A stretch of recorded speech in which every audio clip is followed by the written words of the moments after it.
ఒకసారి లైన్ లో ఉండండి, లైన్ లో ఉండండి. తారక రామ గారు మనతో పాటు ఫోన్ లైన్ లో అందుబాటులోకి వచ్చారు.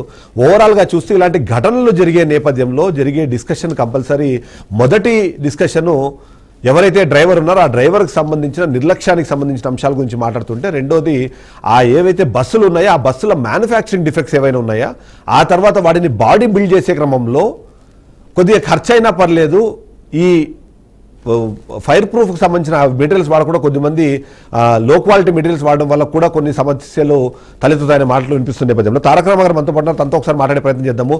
తారక రామ గారు నమస్తే. సరే, మనం చూసాం ఇది స్కానియా అన్న ఒక మోడల్, ఇది ఫోక్స్వాగన్ సంబంధించిన వెహికల్ అని చెప్తున్నారు. సో యూజువల్లీ ఇప్పుడు ఈ బాడీ అంటే బస్సులకు సంబంధించిన బాడీ బిల్డ్ చేసేటప్పుడు మీరు ఏమేమి అక్కడ తీసుకుంటారంటే అక్కడ సంబంధించిన ఏమేమి తీసుకుంటారు? బస్సు చార్జెస్ వస్తుంది కంపెనీ నుంచి, దానికి మేము ఏం చేస్తామంటే ఫ్రేమ్స్ కడతారు, అల్యూమినియం ఛానల్స్ తోటి ఫ్రేమ్ కడతారు, బాడీ ఫ్రేమ్ కడతారు. ఆ బాడీ పైన left side right side aluminium రేకే అతికిస్తారు. ఇక మిగతా పార్ట్స్ అన్ని కవర్ చేసేటప్పుడు మస్ట్ అండ్ షుడ్ గా ఫైబర్ తో తయారు చేసిన మోల్డింగ్ షేప్లు అల్యూమినియం రేకులతోనూ ఐరన్ రేకులతోనూ రావు. ఒకవేళ వచ్చిన కొద్ది రోజులకి రన్నింగ్ లో సౌండ్లు వచ్చేస్తా ఉంటాయి చెట్ట ఒక. అదే ఫైబర్ అనుకోండి అలా కూర్చుండిపోయి అతుక్కుపోయి. అందుకని ఏం చేస్తామంటే front shape, back shape, partition లోపల క్యాబిన్ లోపల అవన్నీ కూడా ఫైబర్ తోనే తయారు చేస్తారు. ఆ ఫైబర్ కాకపోతే ఏంటంటే దురదృష్టవశాత్తు ఆ ఫైబర్ ఫ్లాంబుల్, అది చాలా కాస్ట్, ఈక్వల్ టు అల్యూమినియం రేటే అవుతుంది. ఆ ఫైబర్ కూడా అల్యూమినియం రేటే అవుతుంది. కాకపోతే ఏంటంటే అది ఫ్లాంబుల్, తొందరగా ఫ్లేమ్ అవుతుంది, ఫైర్ అవుతుంది, ఆర్పడం కూడా కష్టం. కానీ ఏంటంటే మనకు అంతకన్నా దారి లేదు. అల్యూమినియం తోనో ఐరన్ తోనో చేసి అనుకోండి ఆ పార్ట్స్ అవన్నీ కూడా పార్టీషన్ సైడ్ అన్ని కూడా అవి సెట్ అవ్వవు. రన్నింగ్ లో ఈ గుంటల్లో పడినప్పుడు అని కానివ్వండి, ఏదైనా కానివ్వండి, కొద్ది రోజులకే సౌండ్లు వచ్చేస్తా ఉంటాయి బస్ అంతా. అందుకని ఆ ఫైబర్ ను వాడతాం ముందు వెనుక, ఆ పైన షేపులకి వాటికి. క్యాబిన్ లోపల ఏంటంటే చిన్న స్పార్క్ వచ్చినా లేదు, కొద్ది మొత్తంలో ఫైర్ అయితే పర్వాలేదు, కానీ కొంచెం హెవీగా ఫైర్ కనుక తగిలితే అంటుకుంటది, అంటుకున్న తర్వాత ఆర్పడం కష్టం. అయితే ఇక్కడ ఒక సమస్య ఉందండి. ఇప్పుడు మీరు అనుకున్న ప్రకారం, మీ అబ్జర్వేషన్ ప్రకారం చెప్పండి. ఈ డ్రైవరు స్పీడ్ గా వెహికల్ నడుపుతున్నాడు, అందులో ఒక బైక్ అడ్డం వచ్చింది, బైక్ ను గుద్దారు, గుద్దిన తర్వాత ఆ బైక్ ఏదైతే ఉందో అది బస్సు కిందకి వెళ్ళిపోయింది. అక్కడికి వెళ్ళిన తర్వాత మంటలు వచ్చాయి. సో అలా మంటలు వచ్చిన తర్వాత అంటే అది ఆల్మోస్ట్ ముందు సైడ్, అంటే ఇది మేబీ బ్యాక్ సైడ్ ఇంజిన్ ఉంది అనుకుంటాను, ముందు సైడ్ నుంచి స్టార్ట్ అయ్యి అది మధ్యలో దాకా రావాలంటే ఎంత సమయం పట్టే అవకాశం ఉంది? అక్కడ ఏమైనా మీకు డ్రైవర్ సంబంధించిన నిర్లక్ష్యం కనిపిస్తుంది అంటే దాన్ని అతను ఆర్పేయచ్చు అనే ఉద్దేశంతోనో లేదా వెహికల్ కింద ఏమైనా ఉందని చెక్ చేసుకునే క్రమంలోనే అంత ఫాస్ట్ గా ఏమైనా అవి అంటుకున్నాయంటారా? ఏమంటారు మీ అబ్జర్వేషన్? ఇక్కడ ఒకటండి, ప్రమాదం జరిగినమంటే స్పందించే తీరులో తేడా ఉంటుంది. మనం ఇక్కడ కూర్చొని చెప్తాం చాలా తేలిక, కానీ డ్రైవర్ అనే అతను ఆన్ స్పాట్ లో అతని టెన్షన్ అతను ఉంటాడు. దానికి తోడు ఏంటంటేనండి, బండి తెల్లవారుజామున అనేసరికి రోడ్ ఖాళీగా ఉంటే చుక్కేస్తూ ఉంటారు డ్రైవర్లు 80-100 స్పీడ్. చాలా సడన్ బండి ఏదైనా అడ్డొచ్చింది అనుకోండి, తెల్లవారుజామున కదా అది, బండి సందులోంచి వచ్చి బండి కూడా ఏమనుకుంటారు, ఇప్పుడు ట్రాఫిక్ ఉండదు అని నిర్లక్ష్యంగా వచ్చేస్తారు టూ వీలర్స్ కూడా. అలాంటి చాలా జరుగుతూ ఉంటాయి. కాకపోతే ఇది ఇంత పెద్ద ప్రమాదం జరిగింది కాబట్టి మనకి నోటిఫై అయింది. అవునండి. జనరల్ గా ఏంటంటే ఇలాంటివన్నీ కూడా అనుకోకుండా జరిగే సంఘటనలు. సరే, ఆ అబ్బాయిని కొట్టాడు, కొట్టిన తర్వాత బ్రేక్ కొడితే బండి ఆగదు, వెంటనే దూరం ఈడ్చుకు వెళ్ళిపోద్ది. బండి కనుక లెఫ్ట్ గా రైట్ కు పడిపోయింది అనుకోండి, బైక్ ఇబ్బంది లేదు.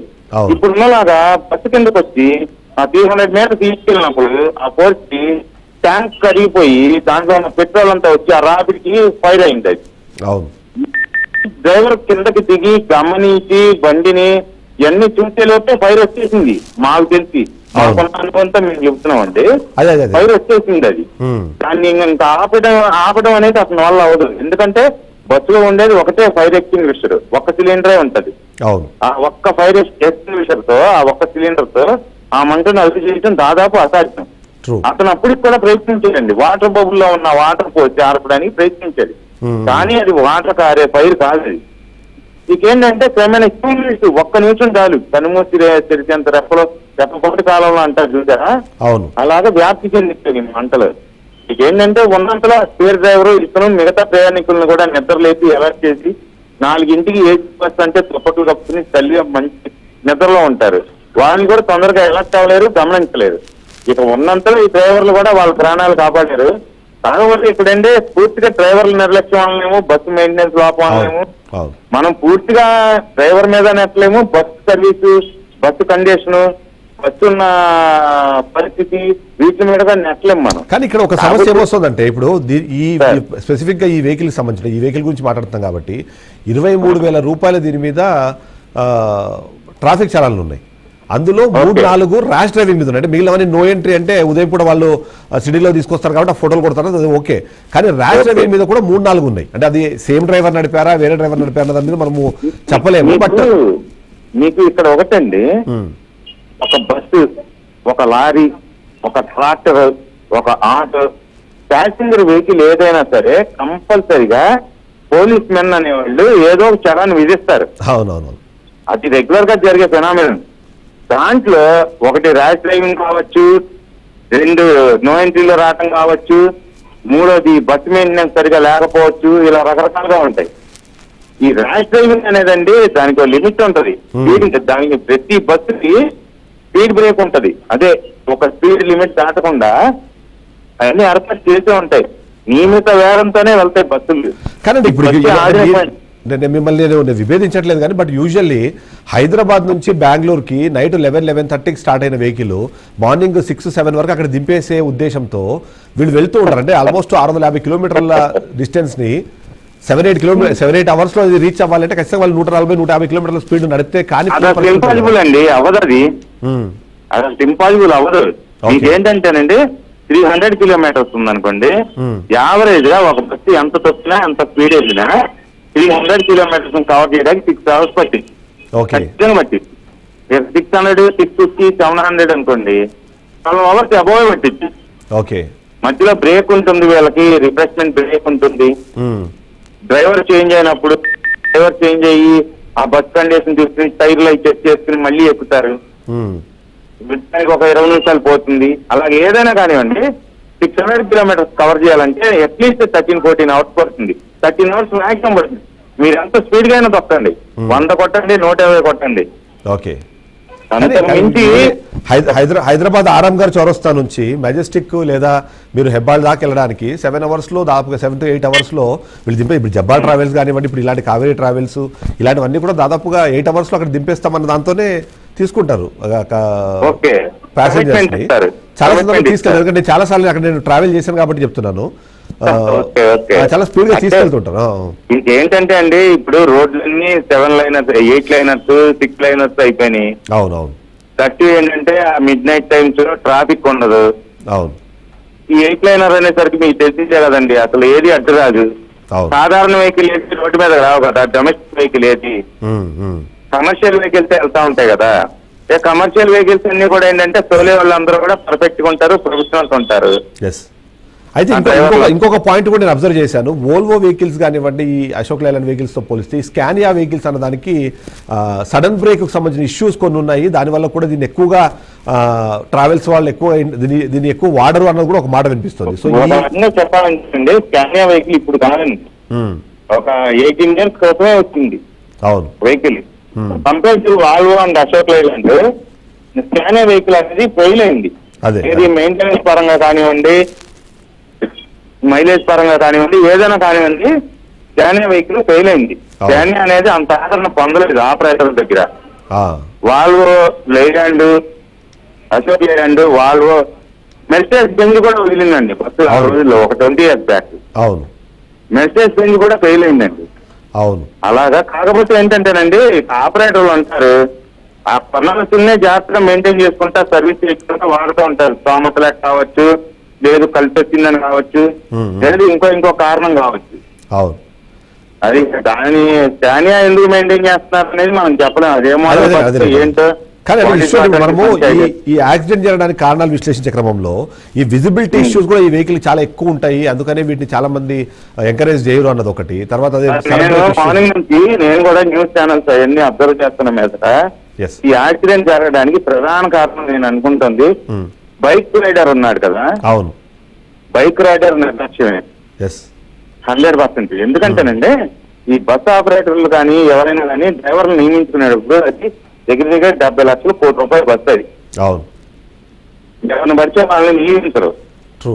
ఎందుకంటే బస్ అనేది చాలా వ్యయప్రయాసంతో కూడుకున్నది సార్ ఈ రోజు. అవును, 4 రోజులు తప్పించి మిగతా అప్పుడంతా హాఫ్ ఫుల్ అవుతుంది, మిగతాది ఫుల్ అవ్వట్లేదు బస్సులు. అయినా తిప్పుతున్నారు ఆపరేటర్ కష్ట నష్టాలకు. Yes yes yes. ఆ క్రమంలో ఏంటంటే మార్నింగ్ నుంచి నేను చూసిన మీదట నేను అనుకుంటున్నాను ఏంటంటే ఈ బస్సు ఆపరేటర్ డ్రైవర్ కన్నా కూడా బైక్ ఉన్నారు కదా 2 వీలర్, అవును అవును, బైక్ రైడర్ నిర్లక్ష్యం కారణంగా ఆల్ ఆఫ్ ది సడన్ ముందుకు వచ్చేసి ఉంటాడు, కంట్రోల్ ఆఫ్ కొట్టేసి ఉంటాడు డ్రైవర్. కానీ అంటే కొద్దిగా అది ఆ ఇష్యూ జరిగిన వెంటనే ప్యాసింజర్ల కింద దించితే బాగుండేది అన్నది ఒక పాయింట్ వినిపిస్తుంది. రెండోది అవునండి, ఆ చుట్టూ ఉన్న వాళ్ళు వీడియోలు తీసే దాంట్లో చూపించిన ఇంట్రెస్ట్ ఆ లోపల ఉన్న వాళ్ళని కాపాడడానికి చూపించలేదని చెప్పేసి ఒక హైమా అనే ఒక ఆవిడ కూడా దాని మీద ఒక వీడియో ఇచ్చారు. ఇక్కడ ఒకటి సార్, ఈ రోజుల్లో జనాలంతా ఎలా ఉన్నారంటే ఏదన్నా జరిగితే సంఘటన ఫస్ట్ దాన్ని వీడియో తీయటం మీద ఉన్న ఆసక్తి దాంట్లో ఉన్న వాళ్ళని కాపాడదామని కానీ దాంట్లో ఉన్న వాళ్ళకి సర్వీస్ చేద్దామని కానీ వాటి మీద ఉండట్లేదు. అది ఎందుకైనా వ్యక్తిగత కారణాలు కావచ్చు, లేదు ఇంకోటి కావచ్చు, లేదు మనసు పెట్టుకున్న బస్సులోకి వెళ్ళి మనం ఇంకొకరిని లాక్కొచ్చేలోపు మనం కూడా ఏదైనా మన ప్రమాదానికి గురవుతాం అనే కారణం కావచ్చు. వాట్ ఎవర్ మే బి మనం చెప్పలేం కదా, వాళ్ళ మానసిక స్థితిని వాళ్ళ మెంటాలిటీని మనం ఎస్టిమేషన్ వేయలేం కదా. ఈ డ్రైవర్ అనే అతను ప్రాథమికంగా తన దగ్గర ఉన్న వాటర్ బబుల్ క్యాబిన్ లోనే ఉంటుంది. వాటర్ బబుల్ మంచినీళ్ళు తాగడానికి పెట్టుకుంటారు. ఫస్ట్ ఏంటంటే చిన్నమంట అనుకుని వాటర్ బబుల్ తో ఆర్చడానికి ట్రై చేశాడు.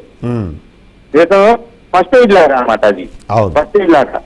అతను గనక ఆర్పడానికి ట్రై చేయకుండా లోపలికి వెళ్ళి ప్యాసింజర్ లేకుంటే ఇంకో 4-5 ఎక్కువ మంది వచ్చేవాళ్ళు. అవును, పాయింట్ అండి. యాక్చువల్లీ ఎమర్జెన్సీ ఎగ్జిట్ అని ఉంటుంది కదా, ఈ బస్సులో ఎన్ని ఉంటాయి ఎమర్జెన్సీ ఎగ్జిట్లు, అండ్ మోర్ ఓవర్ ఈ ఎమర్జెన్సీ ఎగ్జిట్ కి సంబంధించిన ఆ రూట్ మ్యాప్ ఏమైనా దాంట్లో ఉంటుందా యూజువల్ గా? ఉంటుందండి. ఎమర్జెన్సీ ఎగ్జిట్ దారి అని ప్రతి బస్సులో రాసి ఉంటుంది. ఎమర్జెన్సీ ఎగ్జిట్ మీద ఎమర్జెన్సీ ఎగ్జిట్ ఇదని రాసి ఉంటుంది. ఆ ఎమర్జెన్సీ ఎగ్జిట్ కనుక ఒకవేళ ఓపెన్ అవ్వకపోతే ఇన్ కేస్ బస్సు గుద్దుకున్నప్పుడు ఒత్తిడిక్కులు అవుతుంది కదా, స్టక్ అయిపోతాయి కదా డోర్స్. ఇన్ కేసు అలా జరిగితే ఆ బ్రేక్ గ్లాస్ ఉంటుందండి, అర్థం ఉంటుంది. ఆ గ్లాస్ బ్రేక్ చేయడానికి ఒక స్విచ్ కూడా అందుబాటులో ఉంటుందండి, పక్కనే పెడతారు క్లాంప్. అవన్నీ కూడా రోడ్ సేఫ్టీ ఆఫీసర్లు ఇన్స్ట్రక్షన్ చేసిన తర్వాత ఎన్ఓసి ఇస్తారు బస్కి. అవును, ఆసమాసీగా ఇచ్చారండి వాళ్ళు కూడా. ఎందుకంటే వాళ్ళ ఉద్యోగాలకు ముడిపడినంత కాకుండా భద్రతకు సంబంధించిన. ఒక్క నిమిషం మీరు లైన్లో ఉండండి. ఏదైతే మనము ఏ వెహికల్ గురించి అయితే మాట్లాడుతున్నామో, స్కానియా వెహికల్ కానివ్వండి, ఇలాంటి ముఖ్యంగా ఏసీ బస్సుల లోపల ఎలాంటి పరిస్థితి ఉంటుంది, ఇలాంటి ఘటనలు జరిగినప్పుడు తప్పించుకోవడానికి అవకాశం లేని సిచ్యువేషన్ ఎందుకు ఉంటుందని ఎక్స్ప్లెయిన్ చేయడానికి మా రిపోర్టర్ రామకృష్ణ లైవ్ లో సిద్ధంగా ఉన్నారు. ఒకసారి రామకృష్ణ